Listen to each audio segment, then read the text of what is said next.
Namaste, I'm Nandini Mouli and welcome to our monthly series Dharmic Reflections, where we discuss the key tenets of Hinduism and their important philosophical, religious and cultural nuances. In Hinduism, Vidya or education is an important means to achieve the four aims of human life, namely Dharma, Artha, Kama, Moksha. It is also believed that only through education one can attain the right knowledge, control his desires, and learn to do his duties with a sense of detachment and devotion to God. Central to the traditional Hindu education system is the concept of Gurukula, or a knowledge center, wherein a student usually stays with his teachers or gurus for a very long time and learns the important Hindu doctrines through exploration of ideas in debates, discussions, observations, and so on. In fact, Sri Siva Vishnu Temple is creating a Vidyalaya or a knowledge center with a view to catalyze deep learning of Hindu concepts among its devotees.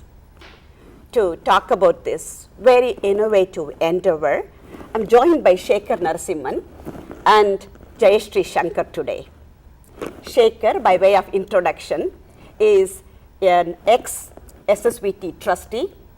He's a community activist as well as an investment banker. And Jaishre is a teacher. She is a daughter of the ex-SSVT chairman and also a very beautiful Indian classical music, Carnatic music singer. She is also the founding math teacher at the Washington Leadership Academy Public Charter School and also a coordinator of the very famous Teach for America programs. Shekar and Jaishre, welcome to the program. Thank you. Thank you. Absolutely. So, Shekar, first of all, I am very curious to know why is SSVT creating this Vidyalaya? Is it a concept? Is it an institution? Or is it a space? What exactly is it? And how does it actually even relate to our Hindu traditions? Absolutely. Namaste and Gurubhyo Namaha. This is just paying obeisance to all our teachers. Nandini, I think first of all we should define a Vidyalaya as a concept rather than a space or a specific type of text or literature. And where I learned this, to be completely frank, after having grown up in India, was 11 years ago, touring the temple for the very first time with the late Pujya Shri Dayanand Saraswati. He's touring the temple and he finishes this tour and his face is markedly alive. And he says, this is just wonderful. I can't believe that this temple, which is like a tour of the whole of South India, is here and you have done this. Yes. And then he drew back, and to those that were listening he said, but I wonder, how will you fill this place with knowledge so that in 20 years you will have young people here, new people here? This is a very profound question. Absolutely. It is not about rituals and religion, it is about our tradition and how we carry it out. So he further taught us the fundamental concepts of what we have become the Vidyalaya today, which is worldly knowledge or laukika, and then paramarthika, which is really spiritual knowledge. Yes. But if you isolate those two and you separate them and don't have a thread between them, you don't attract young people to listen. Because what is the relevance of something written 2,500 or 4,000 years ago to today's living? And what Pujya Swamiji, bless him, was able to do was take those things. He could give you a tennis analogy about something written in the Vedas 2,500 years ago and make it relevant. Absolutely. That's So beauty. it's absolutely a concept. Yes. It's how do we bring teachers from everywhere who are the best to anywhere sitting in your living room or on your mobile phone, but also sitting inside the temple and embodying this concept of a Vidyalaya. Very nice. Beautiful, and it's quite unique, I would say, because gone are the days when you have to go to a particular place and stay there at a particular time and just be there in a rigid atmosphere. This seems like a very fluid, flexible, especially for people like you, Jaishre, next generation representative of the temple, plus you are also a teacher. So how does this concept sound to you, and what exactly are the features that attract your generation? Yeah, I think, my generation is at a unique place because a lot of what I learned came from stories from my parents and my grandparents. I go back to India, or I'm at the temple and learning from the community, but we're on this cusp of having a new generation of Indians, either who are first generation Americans or immigrated to America at a very young age. And our challenge is figuring out how to continue cultivating our culture and our tradition and the spirit of what is India in a country away from India. And I think the key thing for myself and for so many others is access. The more accessible you can make information, the more likely I am to take advantage of it.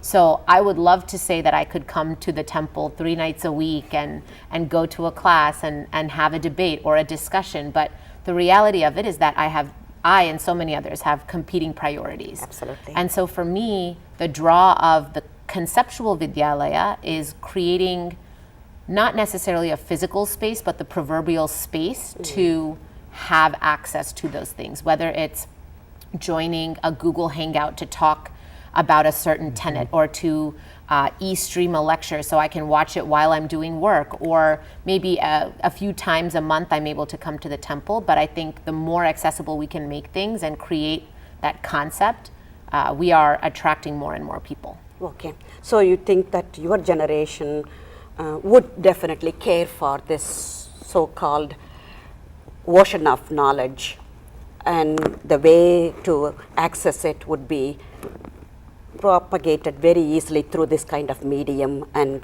they would be absorbed into this type of initiative. Yeah, I think so. I think you build investment bit by bit, but I and so many of my friends care deeply about our roots and our culture. Our families care deeply about cultivating that for generations moving forward. So it's figuring out how to hit that sweet spot of relevance with history and tradition to continue moving forward. That sounds excellent. Very, very good. And have you talked to your friends about it?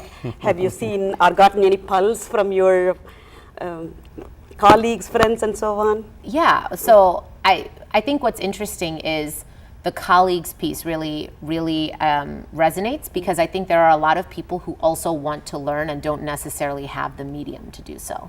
So I'm thinking of a lot of my friends, and the people who come to mind are not even necessarily my friends who are Indian, but those who are not, but want to learn. That is so true, because in the last couple of decades we see the globalization is really making the interest peak in Hinduism, in Indian culture, traditions, deeper understanding of what exactly are these so-called truths of Sanatana Dharma.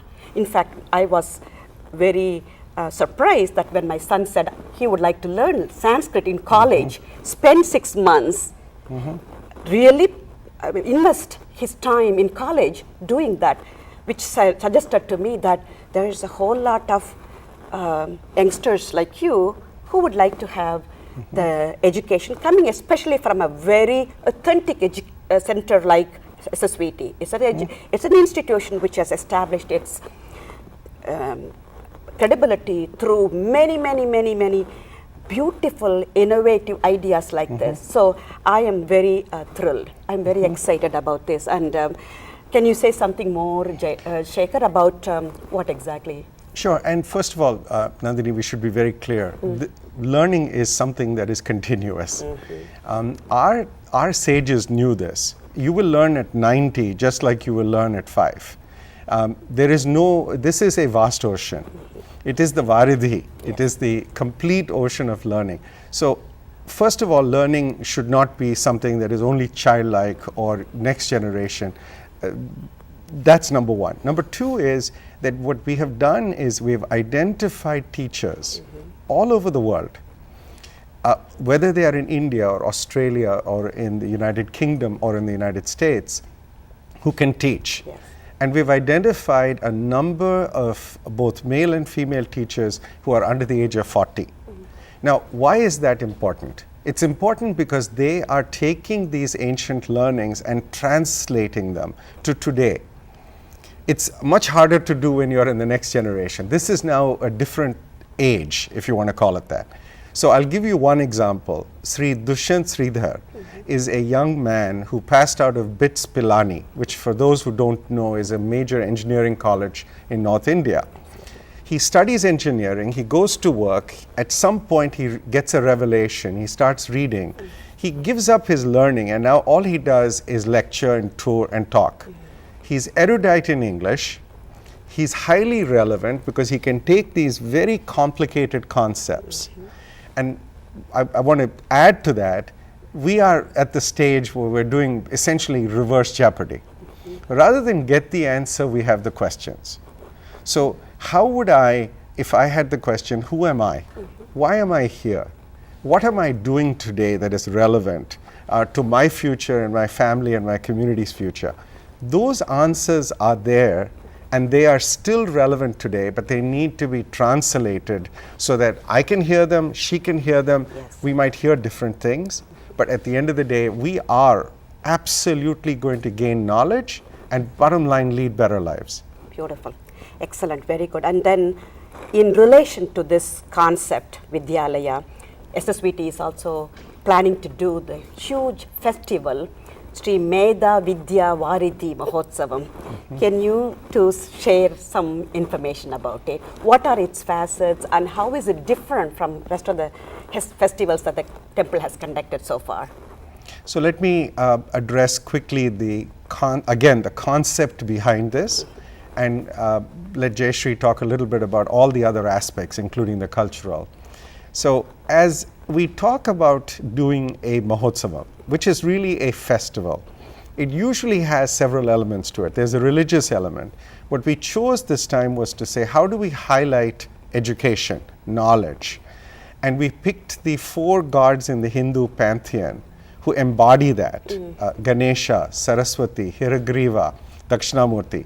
These gods have aspects of them that always everybody, when people go to worship, they say, you know, if you're going to overcome an obstacle, you go to Ganesha. If you want to pass an exam, you go to Saraswati.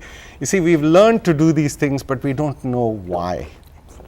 So what we are doing with these pujas and homams is, before each puja, there will be a discussion about the relevance of the puja. After the puja, there'll be people standing there who can answer questions about why did they do what they did? What is the meaning to me? Should I do this myself at home? If I did it, what will the likely impact be? So this is kind of, I call organic learning. Don't sit there and watch the ritual, participate mentally, participate then and learn from it. So that is the concept behind, you know, the whole idea of the 10 days, the pujas with explanation, education seminars, and then a whole bunch of other activities which you can mention. Yeah, so for me, the big draw is the fact that each of these will have an explanation, and so it's not passive learning, but rather active learning. Absolutely. But another really big part of my life has been music for the last 20 years, and you know, I went to see a lot of big artists in India, but it's really nice that we have Sanjay Subramaniam who will be giving a concert here. And for me, what's very interesting is that I have always very much connected the cultural tradition of music to the religious tradition in Hinduism and worship through music. So we will spend such a long time learning about these micro traditions and cultural pieces of Hinduism, and then also worship through music later in the festival. Fantastic. So beautiful. Thank you, Jaishre and Shekar, for coming and explaining this beautiful concept. Very, very innovative initiative from the Sri Siva Vishnu Temple. I am thrilled, and I am sure the viewers are going to be thrilled also when they hear this, watch our program today. And Please, if you have comments, if you have questions, reach us at the temple website www.ssvt.org or call us at 301-552-3335. More importantly, please pass on this exciting news to your colleagues, to your families and friends, and ask them to also avail of this wonderful opportunity to learn more and more about Hinduism. We also look forward to seeing you at the Mahotsav from October 6th through October 15th. Yes. More importantly, as Jaishre said, at the Sanjay Subramaniam's concert on October 8th. Until then, I'm Nandini Mouli with my special guest Shekar Narasimhan and Jaishre Shankar saying so long. Thank you for tuning to us today. Namaste. Loka samasta sukhino bhavantu.